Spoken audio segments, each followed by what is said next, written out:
Hey guys, welcome back to our channel. Today, in this video, I'm going to show you guys how you can get the Grammarly Widget back. So let's get started, guys. So firstly, what you're going to do is, what you're going to do is just go to your Grammarly website or app, anything, and you'll redirect to this particular platform, which is Grammarly's home screen.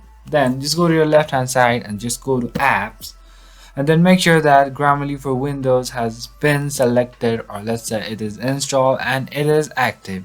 If not, then you can install it from here, guys. It will just take a few steps to install it.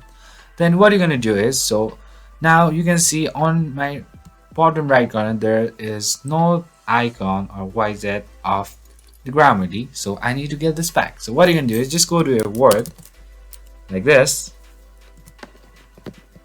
and once you are in the Word, just go to a blank document.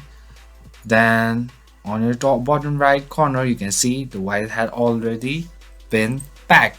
So that's how you get back, guys. So thank you for watching our video, guys. If you like our video, please leave a like and do not forget to subscribe our channel, and also hit the bell icon so you never miss an update from us.